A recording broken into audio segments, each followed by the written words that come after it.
All right. So we are going to do a series on miracles and are they fact or are they fiction? So, unlike my typical 60-second kind of videos that I like to try to do, have a seat, relax. We're not going to get this done in a minute as much and as fun as that would be.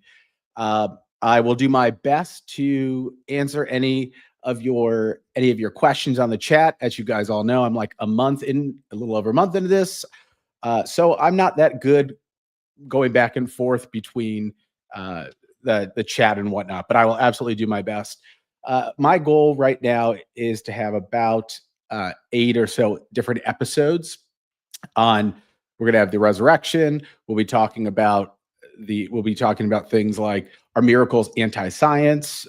Can Christianity and can Christianity and science coexist? What about things like continuation, cessation? Ideally, we will do this in a way that everybody out there that's watching can understand it, and that it's not like being in a theology class necessarily.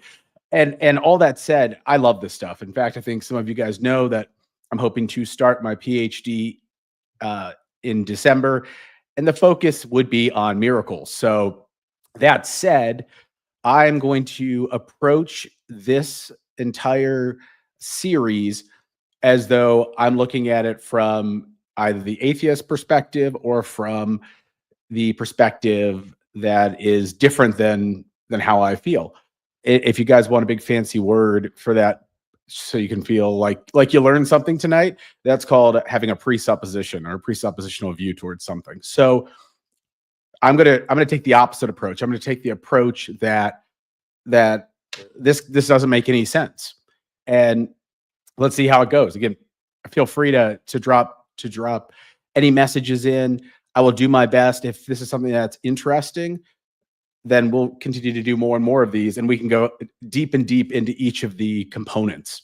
So let's get started. We have the resurrection, plain and simple. Is it a myth or is it a miracle? And although you guys all probably know this already, when we're referring to the resurrection, we are referring to Jesus Christ being crucified. He was dead for 3 days, and then he rose again after death. And he had said that would happen before he died, and then it happened. And if so, what does that look like? And I think it's really a good idea to start with the idea that I believe came from C.S. Lewis. And C.S. Lewis was the same guy that wrote The Lion, the Witch, and the Wardrobe, if y'all have ever read that book, which is a brilliant book. And he said Jesus is either a liar, he's a lunatic, or he's Lord. And if you don't know what that means, it means either A, if he's a liar, it means he wasn't who he said he was. He knew he wasn't who he said he was. And he went to the cross and died anyways, and then didn't rise 3 days later. Or he's a lunatic, a second option. If he's a lunatic, I guess it would be having multiple personality or having some kind of dissociative or schizophrenic personality disorder 2,000 years ago. Or he's Lord. And if he's Lord, that means what he said was going to happen happened, and therefore that has serious implications for all of us, every single person. And I would agree wholeheartedly with that if Jesus didn't rise the way that he said he rose, then Christianity is a sham. And frankly, a billion people, I think actually it's technically 2 point some billion people in the world today identify as being Christian, and therefore they're all damned, or maybe there's some other option. And so even the Apostle Paul. So again, for people that may not know, Paul is a pivotal character in the New Testament. And by character, I mean he was actually a person, but boy, he was a character. Some of the things he does throughout Scripture are just they're fantastic. He wrote either half of the books of the New Testament, or very close to half. We won't get into the whole did he write Hebrews or not on this live stream, but Paul actually said, and if I can find my banner here, let's see. Oh, there we go. So did that come up? Yep. Okay. So he wrote both First and Second Corinthians, which are two books in the New Testament. If you look at the New Testament, you got your Gospels, Matthew, Mark, Luke, and John, and then you have Acts, Romans, and then you've got First and Second Corinthians. And he was writing to the church at Corinth, and he says in 1 Corinthians 15:14, he says, "And if Christ has not been raised, then our preaching is in vain, and our faith is in vain." He's saying, I'll use modern parlance for that. He's saying that if Christ didn't rise and the resurrection isn't true, then Christianity is the greatest Ponzi scam of all time, without question. And why would I say that? Because billions of people have identified themselves as Christians, have followed what's in Ephesians 2:8, that they have faith and believing God's grace covers their salvation. And if they're all wrong, then, as I said, it means you've got a whole group of people damned that didn't think that was going to be the case. So how do we even begin to look at this, at the resurrection, from the perspective of somebody that doesn't believe and somebody that's very skeptical? And I think the first that we absolutely have to do is look at that thought of what are the alternative options. So if Christ didn't, if he was actually, I'll take one step back. So if anybody wants to read a fantastic book, there's a book out here called The Case for the Resurrection of Jesus. There's also another great book called In Defense of Miracles, both of which are written by Dr. Gary Habermas, and he is just a brilliant man. And he has spent his whole career focusing on the resurrection. And he has developed this idea called the minimal facts approach.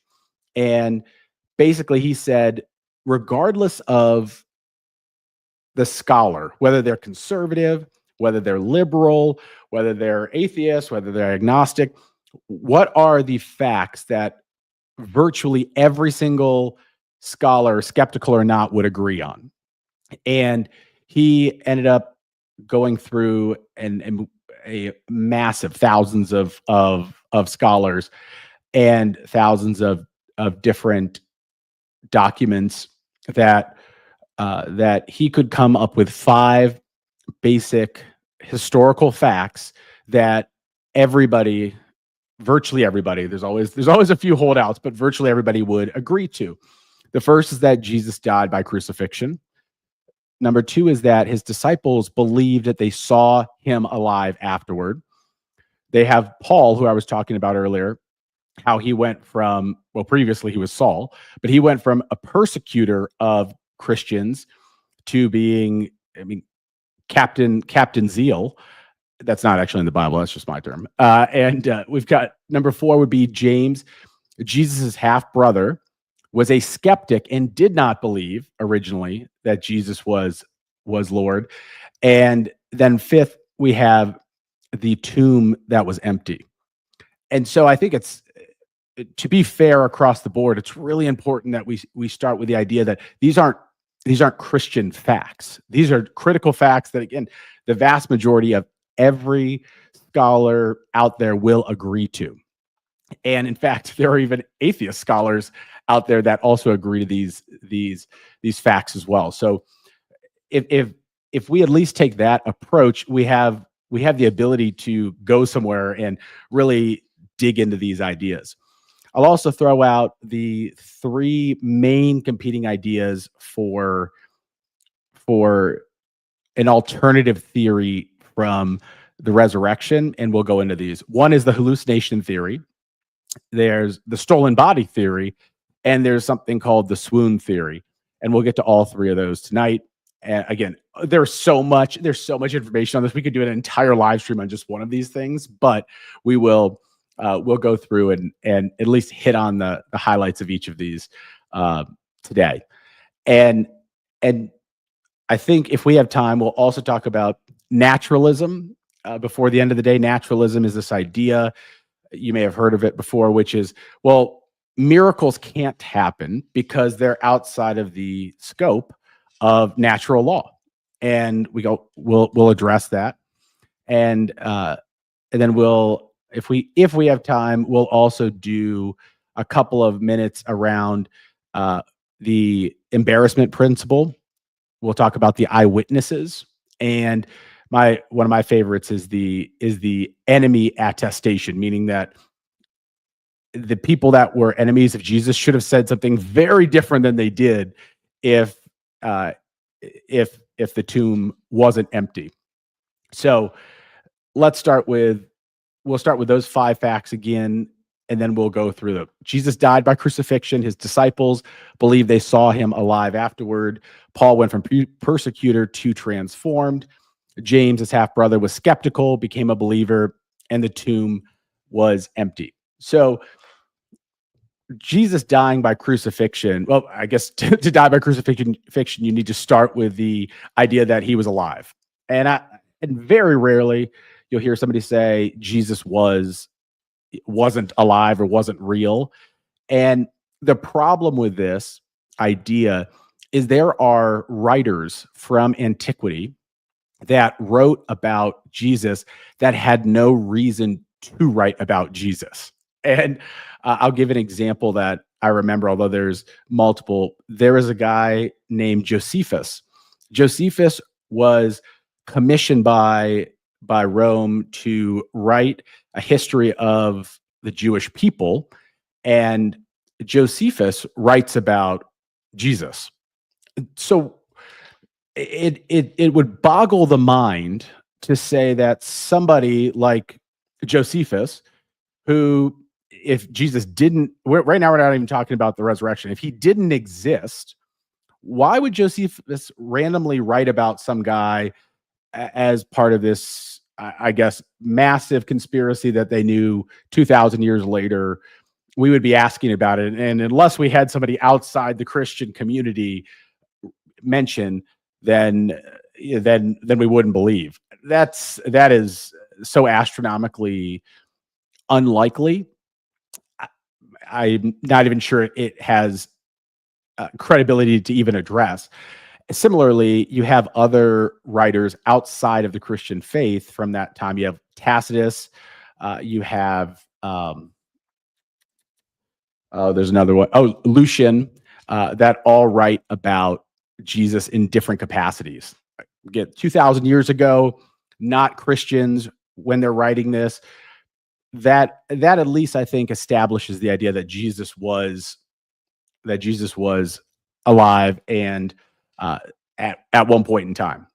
So then we start talking about the idea that Jesus, we'll go to the fact that this is actually important, because if Jesus did rise and he is Lord and not a lunatic or a liar, he says in John 14:16, he says, "I'm the way, I'm the truth, I'm the life. No man comes to the Father except through me." So if he is Lord, then I think it's pretty reasonable to believe him. If he's a liar or a lunatic, then obviously not so much. But why would, I'm happy for anybody to share a thought in the comments here. Why would you have, and by the way, Jesus had 12 disciples, one of which, the one that betrayed him, Judas, kills himself after Jesus goes to the cross. And eventually they bring in another disciple. A disciple is just somebody that is learning from the teacher, that is following them around. They end up being our apostles in the Christian faith. And apostles is a very fancy term for people that walked with Jesus. And were given certain gifts for a period of time, and it's very interesting, probably outside of the scope of tonight, but again, happy to talk more about it, especially if we ever talk, if y'all want to talk about cessationism versus continuationism. So of the 11 left, because Judas killed himself, 11 left, 10 of the 11 were martyred for the faith. And these weren't lethal injection martyrs. These are crucifixion.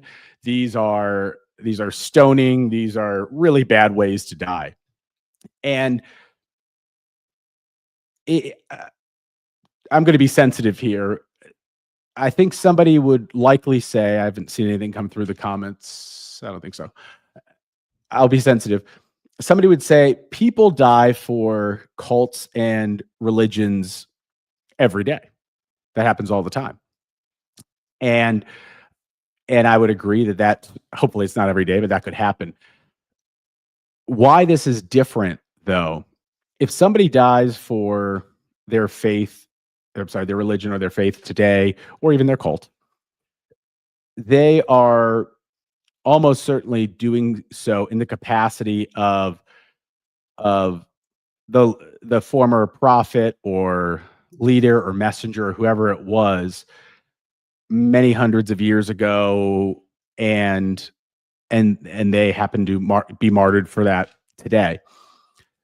That doesn't actually work with Christianity, because the 12 disciples, again, we'll minus Judas in this scenario since he committed suicide, they walked with Jesus before he was crucified, and they believed him.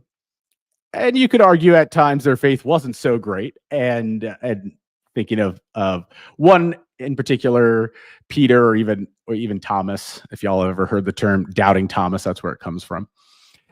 And they saw something happen. They heard what Jesus said before, didn't really understand what he meant when he said that he was going to the cross, that he was going to die, and that he would come back. He gets arrested, taken to the cross, and at that point in time, they scatter, and they're not there. They're not ready to fight. And although I guess Peter does technically cut off a Roman guard's or Roman slave's ear, Malchus, and after Jesus dies, for that 3-day period, they are distraught. They assume they were wrong. And then Jesus reappears, they see him, and then everything changes. So it's one thing when you are looking back, if somebody's a Christian and martyred today for Jesus, that's one thing to say, I have this faith and belief in something that happened a couple thousand years ago. It's another to say, I walked with Jesus like the disciples, i.e. the apostles, did. And then I doubted, didn't think that's what was going to happen. And then he's resurrected. And now I am a totally different person. I have a totally different faith, and I am ready to go.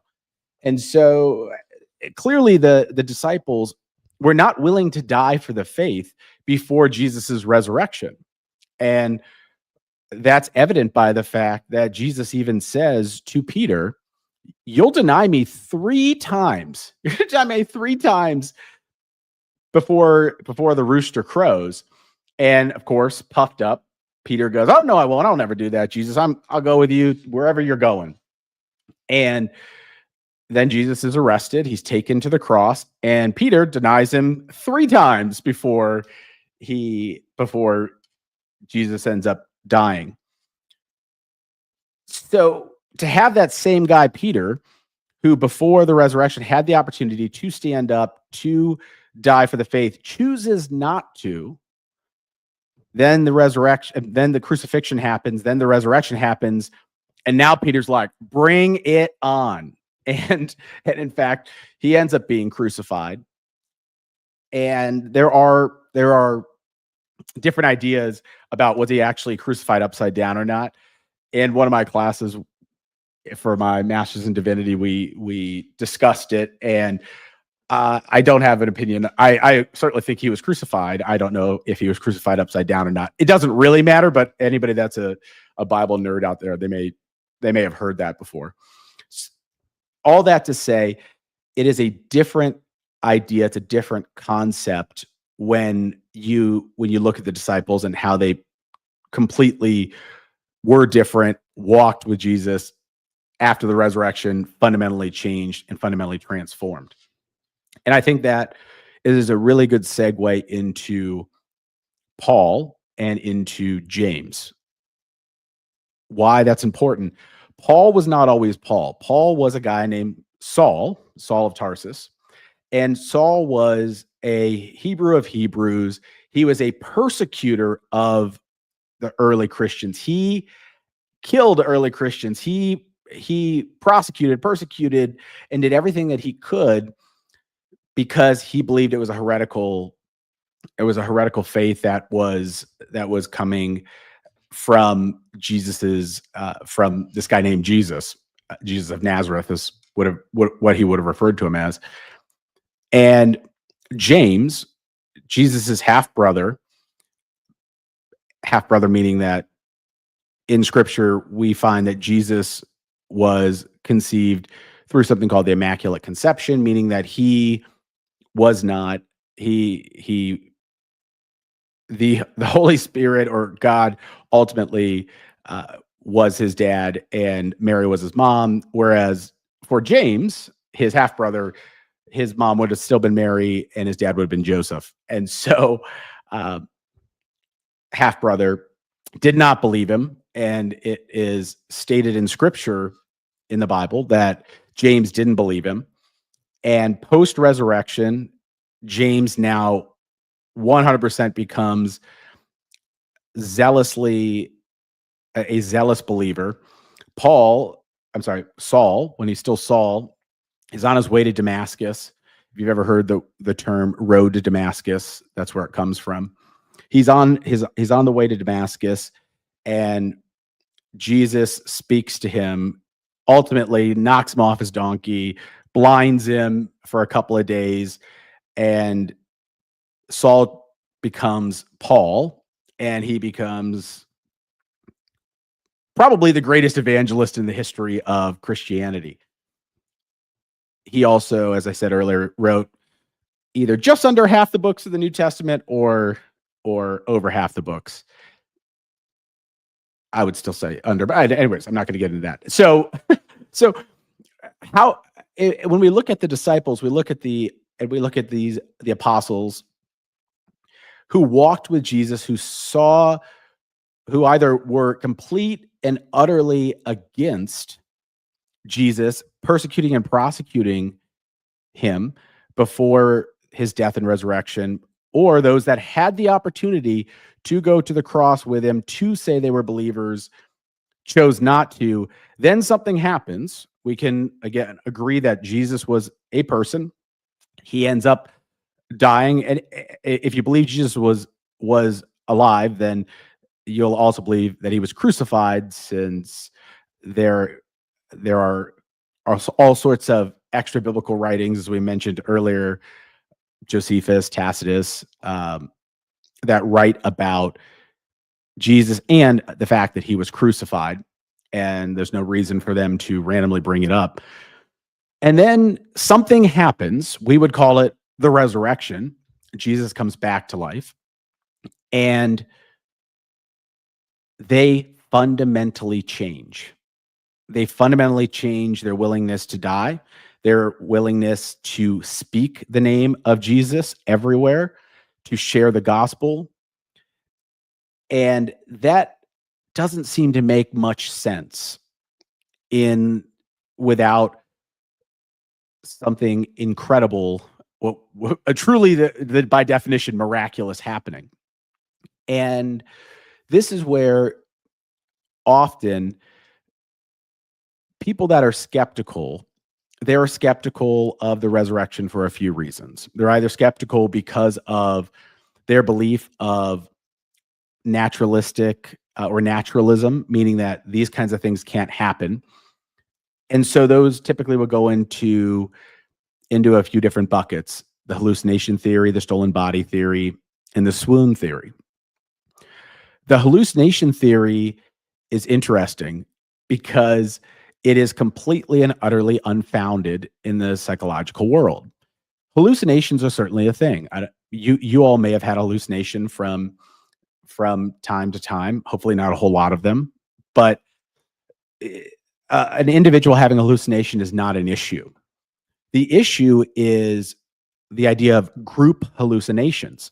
There was a skeptic that proposed the idea of a group hallucination, both for the disciples as well as for the 500 that saw Jesus post-resurrection in 1 Corinthians 15:6. Why this is so funny and especially in academia is because they propose this idea of group hallucinations like it could be a valid answer. There are exactly zero psychological studies, psychological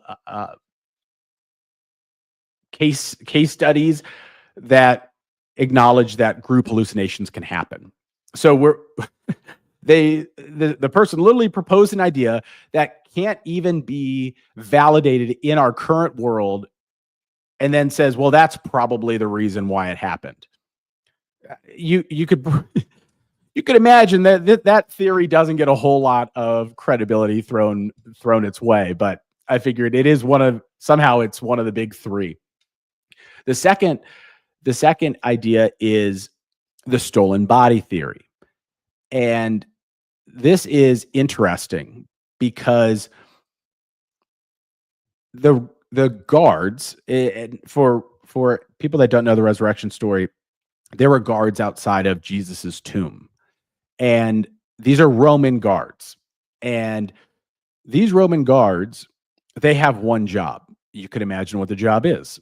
Don't let anybody in. I don't think they were really concerned about letting anything out of the of the tomb, but they are not to let anybody in. A Roman guard who failed their job would be killed. And we're talking about likely the same level of death that Jesus had with a crucifixion or something equally bad. So this idea of the guards being the ones that probably, got paid off to do it doesn't make a whole lot of sense. And we'll also talk about the fact that communities that were not happy about the resurrection and about the Christian faith beginning had an opportunity and chose not to go the route of saying that the tomb wasn't empty. And that's pretty darn interesting. So we'll get to that in just a minute. There's also this idea called the swoon theory. And this one, I think it was in the 1970s. There was a group of doctors and PhDs that wanted to investigate the claim. And this claim is, okay, Jesus didn't actually die on the cross. He was just really close to dead. And then he managed to get himself out of this scenario, out of the tomb, push the giant boulder away, and then still managed to walk his way back to wherever he was and hide for a while until he shows up. And they went through the medical evidence behind the possibility of even living through the crucifixion, which the Rome were top notch at murdering people. I mean, they were like the creme de la creme, the bee's knees. Even saying somehow, if they made a mistake on this one, even though there's no recorded history of them ever making a mistake on somebody being crucified and then they just managed to not know.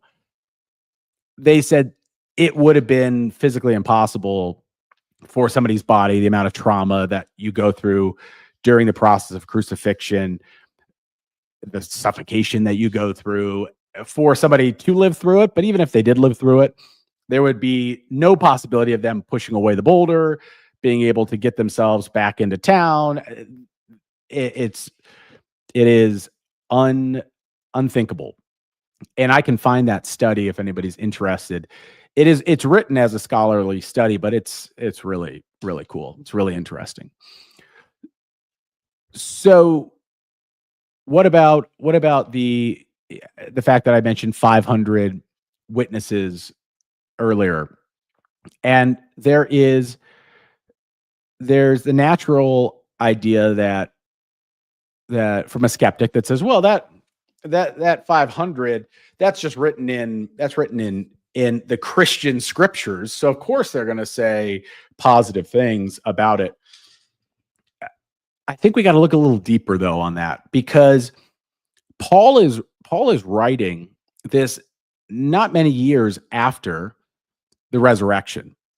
Out of the 500 people that he's saying would have seen Jesus, many of them would still be alive. And at any point in time, any of those 500 people could have come forward and said, nope, I was there that day. I didn't see that. We have no recording of that. Not one. Do you know how hard it is? Think about how hard it is to keep a secret to begin with. And now multiply that by 500 people. And of those 500 people, think about how many of them were devout believers, most likely either coming from pagan or from Jewish belief systems before this happened. And now they see Christ post death, and they change too. Nobody says, no, that didn't happen. That's a crazy number. And then we look at what's called the embarrassment principle. This is like my favorite, because there are people that will say it's a bit conspiracy-esque, but we do live in a conspiracy-esque type of culture right now. They'll say, well, the people that wrote the Gospels, the people that wrote the Bible, they were just making stories up, and why they wanted to make stories up, it doesn't really matter. They chose to do that. Okay, that's cool. However, the embarrassment principle says if you're going to do something, if you're going to write a history, or you even want to write something that extols your value and what you've done, you don't write embarrassing things about yourself. We certainly like some level of self-deprecation in our comedy, and I think a lot of people tend to be about self-deprecating. They'll tease themselves. That doesn't make sense in the context of 2,000 years ago. But why would they allow, under that scenario, why would they write that women actually discovered the empty tomb? Because women 2,000 years ago, their testimony wasn't even admissible in court. They were low statuses, which again, I would love to do a live stream on this. This is one more reason why Christianity is the opposite of misogynistic, because that culture was by definition misogynistic, and Jesus was constantly looking out for women, children, for widows, for orphans. And the fact that women were the ones that discovered the empty tomb. If you were hoping to keep your burgeoning faith, that's 3 days old, and you didn't even know it was 3 days old at that time, you're not going to use women as the people that discovered the empty tomb, because they can't even testify in court. And you also probably wouldn't add many of the things that happen in scripture, as I mentioned earlier with Peter, when he cuts off the ear of the Roman slave, and frankly Peter's lack of faith when he's walking on the water with Jesus. There's a lot of examples of of embarrassing things that happened to the disciples, and those could all easily be omitted if you were writing for desired outcome of, I don't want to be embarrassed and I still want this thing to continue on. But that's not what happened. People, they wrote the truth. And if you believe that Jesus is Lord, after you've gone through this entire trajectory that we've talked about already, and then you experience the resurrected Lord, and you say to him, and he says, write this down, or you're writing it down. At that point in time, lying doesn't seem like a good option. Lying seems like a really bad option. So it does seem a lot more reasonable for them to tell the truth, regardless of how embarrassing it was for them, regardless of how unsettling it might have been. And then we also have this idea of the enemy attestation. Jewish leaders, we have no documentation, no writings of Jewish leaders saying that the tomb wasn't empty. They all agree it was empty. Now they will say, they'll go back to the idea that the disciples somehow bribed the Roman guards, or or maybe it was the wrong tomb, which would have been difficult as well, because the tomb that Jesus was buried in was from a guy named Joseph of Arimathea, who was actually a member of the Sanhedrin. And the Sanhedrin was this governing board of 70 men that oversaw Jewish law and life. And so it'd be pretty hard to believe that they would have found the wrong tomb. And even if they did, why they wouldn't have just gone to the right one wouldn't have made any sense that they didn't. But the Jewish leaders admitted the tomb was empty. And so now we're back to that idea of if you're them and you are not happy about what's going on, the last thing you would do is validate the idea that the tomb's empty. It would be much better to say, no, he was there. Now, of course, you're going to have people that would disagree at that point, but nobody said that. Nobody said that. And that again, I think furthers that idea of the fact that this isn't mythology. I mean, this is pretty darn verifiable testimony. And why that matters goes back to well, actually, I did want to mention that from that one book earlier, the one from Dr. Habermas, the case for the resurrection of Jesus. He tracked over 3,400 different sources in multiple languages, including French and German and Greek and Hebrew, all on the topic. So this isn't an American reinvention. This is cross culture, cross language, and that's part of how he ended up putting together this minimal facts approach. And this is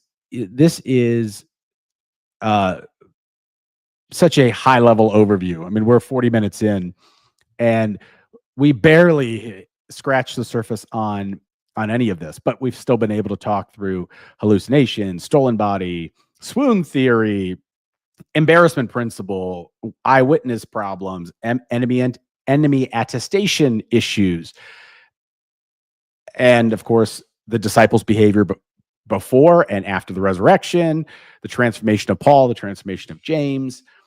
And so what does all that mean is what C.S. Lewis said. Jesus is either a liar, he's a lunatic, or he's a Lord, or he is the Lord. If he's the Lord, then what he said and the things he said are true. And we'll go back to John 14:6 of I am the way, I'm the truth, I am the way, the truth, and the life. and the only way to the Father is through me. If if he's a lunatic or a liar, then it doesn't matter, and Christianity is just the world's greatest Ponzi scheme. But I've yet to see, after spending all this time studying, and again, I'm very much hope to get to, God willing, get to do my PhD on miracles. But I think I would encourage everybody out there, whether you are a believer or you're skeptical or you're antagonistic. One, I would pick up a book called The Case for Christ by Lee Strobel. Lee Strobel was an investigative journalist. He was a diehard atheist, and he decided that, similarly to how he did investigative journalism, he was going to do the same thing for the resurrection. And he ends up coming out on the other side of it being a follower. There's also a movie made as well, if you're not a book kind of person. But this isn't about being inspired. It's about interrogating the facts and putting it on trial and saying, if is the resurrection true? Okay. If it's true, am I living like it's true? And if you are, I mean, that's awesome. And I love that. And that's great. If you're doubting, or you're dealing with skepticism, that's okay too. First of all, God is way bigger than your skepticism or your questions. I'd also encourage reading a book from a guy named Augustine called Confessions, and I have a copy around here somewhere, but it's a jam packed book of him going through the doubt, and ultimately his conclusion is that faith and reason and doubt are all part of the process to develop uh, faith, and that doubt is not mutually exclusive from faith. So if you're skeptical or you're dealing with skepticism, that's perfectly fine. Also, there are people around you, and certainly I'm one of them. If you're dealing with anything, if you have something going on in your faith journey that you're struggling with, send me a message. Send me a message on Instagram. I don't know that you could put something in the comments here on YouTube or Facebook or wherever else, and I'll do my best to help you walk through it. That that is that's the greatest joy in my life, to get to do that. And I would just encourage everybody to test the resurrection. If you take the time to do it, it will it has the possibility to transform your life in ways that are unbelievable, in ways that you probably couldn't even believe. If there are certain topics that we've talked about tonight that you want to talk more about, also drop me a comment, drop me a message or whatnot. Certainly, I'll continue on with the idea of different miracles, and we'll talk about them on live streams. But if you said, man, I want to dig more into swoon theory, great, let's do it. I'll pull up the PDF, and we'll go through it. Uh, Ultimately, my goal in everything that we do across all the videos that we have on YouTube and all the other social media platforms is to create vehicles that are easy to digest and that work in people's lives. That's why you probably saw I put out 14 videos yesterday, 2 7-minute playlists, and then 10 videos today, all of which are 1 minute or less. And I that's what I think creative apologetics is. And by the way, apologetics is the defense of the faith. I'm not actually apologizing for Christianity. Apologetics is defending Christianity. But if there's a certain way that, or something that you think is really useful and helps you understand, let me know. That's why I've done different videos of different lengths, and I've started to do live stream, and I will get better at live stream, and figuring out comments and all these things over time. And I think, um, yeah, I've written books, and for that same reason. I write articles basically every day, and I want to know what you care about, because if if I'm just writing for myself, and really an audience of one of God, great, but I'd rather write on topics that matter to you guys. I will say the one thing I would prefer not to spend time on is all the rebuttal videos of potentially false teachers and whatnot. There are so many of those channels out there and people doing that. I'd rather talk about and dig into all the things that you struggle with. That's why my book, The Watermelon, was about the Trinity, because understanding the Trinity is really difficult. And my analogy is not perfect, but I personally think it's better than the other ones out there, but maybe that's just ego. Um, my first book, Cheating on God, was 20 questions that I've dealt with personally and wanted to ask God, and what would be his answers. So anyways, if you guys are willing, share that with me, anything in your own life that you need support on, or share what you'd like to have, and I will work on producing that content. I appreciate you guys so much, and mostly I appreciate Jesus and just how he has rescued me. If you guys have seen my testimony, it is a bit of a gnarly one, but if Jesus could save me, he could save absolutely anybody. So anyways, thanks guys. Have a great night, and I will talk to you guys soon. Be blessed.